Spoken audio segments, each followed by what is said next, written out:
কাজ জীবনে ছোট আর বড় হয় না, কাজ কাজই। কাজের মাধ্যমে আমরা আমাদের ফ্যামিলিকে চালাই, আমরা নিজেরা খাই, বাচ্চা কাচ্চা, বাবা মা, শ্বশুর শাশুড়ি সবাইকে চালাই। সেই কাজকে ছোট আর বড় করে দেখলে তো হবে না। হাত পেতে খাওয়ার চেয়ে, চুরি করার চেয়ে কাজ করে খাওয়াটা ভালো না? সে যতটুকু ছোটই হোক না কেন, তবু তো কাজ। আসসালামু আলাইকুম সবাইকে। সবাই কেমন আছেন? আল্লাহ সবাইকে সুস্থ রাখুক, ভালো রাখুক, এই কামনাই করছি। আজকে এই যে ছেলেকে নিয়ে বের হয়েছি, এতটাই ঠান্ডা, কিন্তু কি করব, কিছু করার নেই। আমাদের বাসও চলে আসছে, ছেলে হাত ইশারা করছে বাস থামার জন্য। এখানে এটাই করতে হয়। এই তো বাসে উঠে পড়ব। কাজ ছোট কিংবা বড় বলে কথা না, কাজ যে কাজ, এই কথাটা কেন বললাম? আমি আমার দিয়েই বলতেছি। এই যে আমি কাজটা করতেছি, ভিডিও করতেছি, আমি তো কোথাও গিয়ে চুরি করছি না, কিংবা কারো কাছে হাতও পাচ্ছি না। আমি আমার মতো করে যা পারছি তাই করছি। এখন এটা হইতে পারে আপনার চোখে ছোট কাজ, কিন্তু কাজ তো রে ভাই, ছোট আর বড় কি? আমি আপনাকে কোনো সমস্যা দিয়ে কাজ করছি? আপনার কি কোনো প্রবলেম হচ্ছে আমার কাজে? হ্যাঁ, অনেক সময় থাকে আমি কোনো ভিডিও করলে চারপাশে লোকজন থাকলে তাদের পারমিশন নিয়েই করি, এমন না যে না নিয়ে করি। তো আমি যদি এই কাজ না করে ধরেন হাত পাততাম আপনার কাছে, কিংবা আপনার চুরি করতাম, সেটা কি ভালো থাকতো, ভালো লাগতো?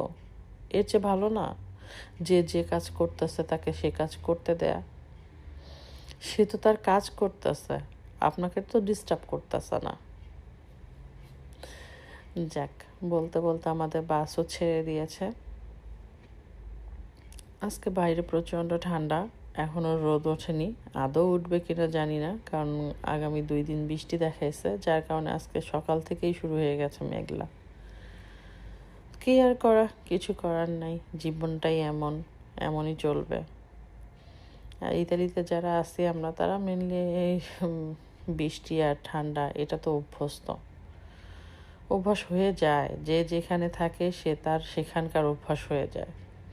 ছেলেকে স্কুলে দিয়ে বাসায় আসার সময় একটা জিনিস চোখে পড়লো, ভাবলাম আপনাদেরকেও দেখাই। দেখেন, এই জিনিসটা হয়তো কোনো বাচ্চার খেলনা, যাই হোক, সে হয়তো যাওয়ার সময় তার হাত থেকে পড়ে গিয়েছে, কেউ দেখেছে, দেখে জিনিসটাকে এক সাইড করে রেখে দিয়েছে। সে কিন্তু পারলে নিয়ে যেতে পারত, বাট এখানে এটা করে না। এখানে যার যে কেউ যদি কোনো কিছু পায় সেটাকে সাইডে উঠায় রাখে, কিংবা সাইডে সুন্দর করে রেখে দেয়। কারণ যার জিনিস হারিয়েছে সে হয়তো বা এই এলাকাতেই থাকে, কিংবা এই রাস্তা দিয়ে আবার সে ব্যাক করতে পারে, যার কারণে সবাই এই কাজটা করে। ভালো লাগে ব্যাপারটা। তো বিকালে একটু বের হয়েছিলাম, রাইয়ানের কিছু জিনিস কিনতে হয়তো, ওর স্কুলের ক্যালকুলেটর নিতে হবে, ওর ক্যালকুলেটরটা নষ্ট হয়ে গেছে। তো লাইব্রেরিয়ায় গিয়েছিলাম ক্যালকুলেটর নিতে। ওটা নেওয়ার পরে বাসায় যাওয়ার সময় চিন্তা করলাম বাচ্চাদের বিকালে নাস্তার জন্য কিছু একটা নেই। তো এইখান থেকে সুপলি আর এই যে দেখছেন এটার ভিতরে চিকেন দেওয়া, তো সেটা নিয়েছি বাচ্চাদের জন্য। আর আমি আমার একটা নিয়েছি, সেটা আমি আবার ওইখান থেকে নিয়েই খেতে খেতে বাসায় এসেছি। বাসায় এসে আমার সোনা বাচ্চা দেখি তার স্কুলের কাজ শুরু করেছে। ও যখন স্কুলের কাজ, বিশেষ করে এই কাজটা করে, তখন ও রিল্যাক্স আরামে নিচে বসেই করে। কারণ টেবিলে বসলে আপনার হইলে, নড়াচড়া হইলে কাজটা সুন্দর হয় না। তাই আমি ভাবলাম একটু আপনাদের জন্য ভিডিও করি। রাইয়ানের কাজ শেষ করায় পাশে ছিলাম আমি কিছুক্ষণ। দেখা যায় বাচ্চা তো অনেক সময়, মাম্মা এটা কিভাবে হবে, ওটা কিভাবে হবে, একটু হেল্প করে দিই, এই আর কি। যদিও আমি কিছু করি না। তো ওর কাজে একটু হেল্প করানোর পরে বাইরে আসছি। আমাদের গ্যাস বিলটা প্রচণ্ড আসছে এবার। তো সেই ব্যাপারে রায়ানের বাবা একটু গ্যাস কোম্পানির যে এখানে দোকান আছে ওদের সাথে একটু কথা বলার জন্য গেছে, যে কেন হুট করে এরকম হইলো। তো আমিও সাথে ছিলাম, আমি বাইরে বসেছিলাম, ও ভিতরে গিয়ে ওদের সাথে কথা বলছে। বলার পরে একটু ঘুরলাম টুরলাম, পরে বাসায় চলে আসছি। বাসায় এসে রাত্রে আবার আমার একটু ফুলকপি ভাজি খেতে মন চাইলো। তো ভাবলাম তাইলে একটু করি, আছে যেহেতু বাসায়। তো ফুলকপিটা একটু চুলায় দিয়ে ভেজে টেজে ভাজার শেষে যখন লবণ চাখতে যাই আমার কাছে মনে হলো লবণটা একটু বেশি দিয়ে ফেলেছি। তো কি করা যাবে এখন, কিভাবে এটাকে কাভার করব? তো চিন্তা করে দেখলাম যে বাসায় টমেটো আছে। তো এক পিস টমেটো কেটে বড় বড় পিস করেই দিয়েছি, যেন এটা গলে মিহি না হয়ে যায় কিংবা ল্যাটকায় না যায়। সেই জন্য একটু বড় বড় পিস করেই টমেটোটা কেটে দিয়েছি। পরে আবার নামানোর আগ মুহূর্তে একটু ধনিয়া পাতা দিয়েছি। আসলে ভাজি টাইপের জিনিসগুলোতে ধনিয়া পাতা খুবই সুন্দর যায়, ভালো লাগে খেতে। আমি তো দিই, সাথে থাকলে অবশ্যই, বাসায় থাকলে দেওয়ার চেষ্টা করি, ভালো লাগে। তো এই তো আমার ফুলকপি ভাজিটা হয়ে গেছে। আসলে আমার যেহেতু ডেইলি লাইফের ভিডিও ব্লগ এটা চ্যানেল এটা, তো প্রত্যেক দিনই তো রান্না করি, সেই হিসেবে রান্নার কিছু অংশ দেখানোর চেষ্টা করি।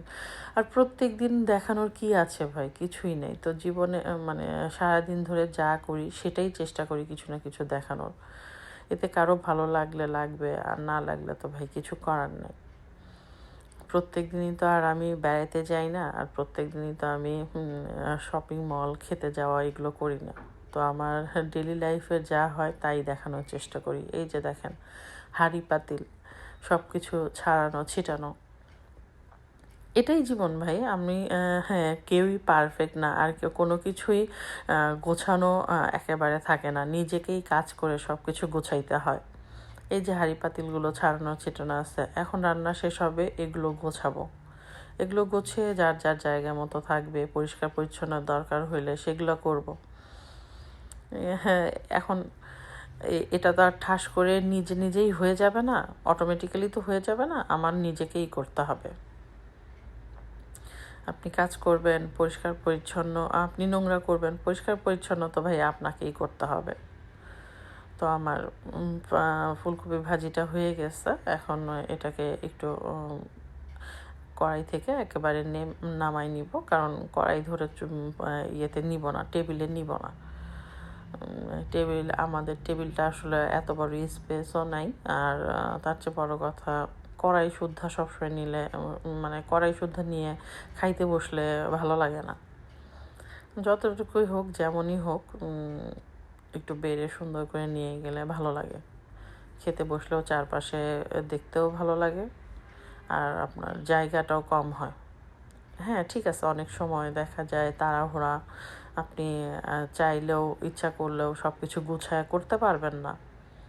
বাট যখন সময় পাবেন, যখন বুঝবেন যে হ্যাঁ আমার টাইম আছে, সময় আছে, আমি সুন্দর করে গুছিয়ে এই কাজটা করতে পারবো, তখন সে জিনিসটাকে সুন্দর করে করাটাই বেটার। এই তো আমার ভাজি হয়ে গেছে, আমি সুন্দর করে ভাজিটাকে বাটিতে ঢেলে নিয়েছি। সবজি মেনলি আমার আর রায়ানের বাবা কিংবা রায়ানের ভিডিওর প্রথমে যে আমি কিছু কথা বলেছি, দেখেন এই যে লোকটা, সে যে স্ট্যাচু হয়ে দাঁড়িয়ে আছে, সে কিন্তু তার শ্রম দিচ্ছে, ধৈর্য দিচ্ছে। হ্যাঁ, ধৈর্যের শ্রম সে দিচ্ছে। কিন্তু সে তো চাইলে সে ভিক্ষে করে খেতে পারতো। এই যে ট্যুরিস্টরা চারপাশে যাওয়া আসা করছে, তাদের কাছ থেকে সে হাত পেয়ে টাকা চেতে পারতো, কিন্তু সে কিন্তু তা করেনি। এই দেখেন, সে তার কষ্টের উপার্জন করছে। এই মহিলাটা তাকে যখন তার ভালো লাগছে, সে গিয়ে তাকে বলছে তার সাথে ছবি উঠতে চাই, তখন কিন্তু সে তার সাথে ছবি উঠছে, এবং তার পারিশ্রমিক হিসেবেই সেই মহিলা তাকে কিছু টাকা দিবে। তো এটাই, কোনো কাজই ছোট বড় না ভাই, সব কাজই কাজ। কাজকে সম্মান করাটা সবারই দরকার, সবারই উচিত। ছোট কি বড় কি, সে তো তার কাজ করতেছে। সে যদি আপনাকে ডিস্টার্ব না করে, আপনার প্রবলেম না করে সে তার ইনকাম করে, তাহলে আমার আর আপনার সমস্যাটা কোথায়? চুরি তো করে না রে ভাই, আর সে তো হাতও আপনার কাছে পাততেছে না। সে তার শ্রম দিয়ে কাজ করে সে তার ইনকাম করতেছে, তার সংসার চালাচ্ছে, তাহলে খারাপটা কোথায়? আসেন সবাই সবার কাজকে সম্মান করি, যে যার জায়গায় ভালো আছে সেটাই কামনা করি। আপনি ভালো থাকেন, আমাকেও ভালো থাকতে দেন। সবাই ভালো থাকবেন। আজকে তাহলে এ পর্যন্তই। খোদা হাফেজ।